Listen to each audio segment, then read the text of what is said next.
What's up for today's video mga mima? At dahil tayo ay nakakuha ng shrimp sa market, tayo ginataang gulay. So bumili lang po ako mga mima yung gulay na mix pa, yung pang pakbet, yung tigbi 20 pesos. Tapos bumili din ako ng pako mga mima, pako ng ano ba yan, mananggal.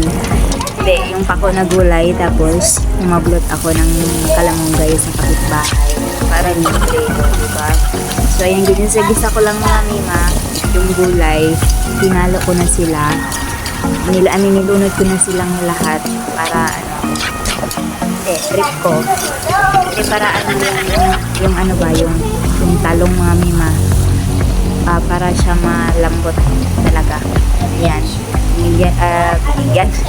ilagyan ko ng paminta, konting paminta, tapos minix, tapos nilagyan ko ng mga mima, yung tubig para maglambot yung ating gulay ski. So minsan mga mima, kailangan talaga natin maggulay para makatipid din tayo. Makatipid?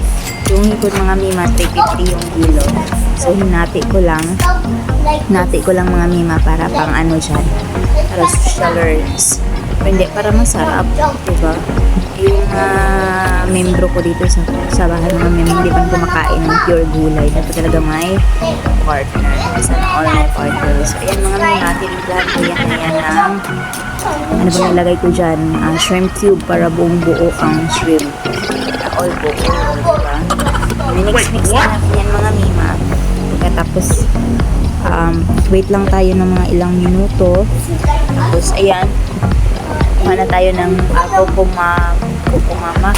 Wala kasi akong mga mima, yung fresh gata talaga na kinudford sa merkado mga mima.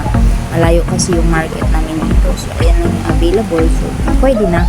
Kasi masarap din naman yung kukumama na fresh gata, yung nasa sachet. Masarap na din naman yan. Ayan, halo-halo na natin siya mga mima, no? Tapos tiplahan natin yan siya mga mima ng konting asin. Ayan lang yung panimpla niya.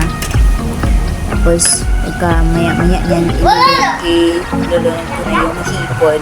O yung hipon na nakuha natin sa merkado. Malaki yung mga hipon mga mima. Ang sarap kapakin. So ayan, mix na natin yan hanggang sa kumulo yung dugo. Ay hindi, kumulo yung mga mima, yung sabaw ba. Ayan, lapit na yung maluto. Tapos ilagay na natin yung pako ng manananggal. And yung yan lang yung mga mima, yung mga malalambot sa top pa ng pako mga mima. Ayan, mix natin yan siya mga mima.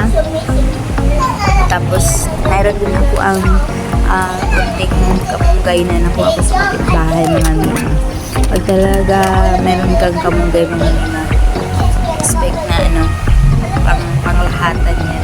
Meron kang tanim na kalamunggay, sure na kahablutin din yan ng kapitbahay. Napunta kasi na kamunggay dito mga mima. Yung amin kasi hindi pa siya nagdadahon. So ayan, kuha muna tayo ng kamunggay sa tinga. Mabait naman yung kapitbahay natin mga mima, hindi naman niya ginugulay So ako na lang yung magulay. Wala decision.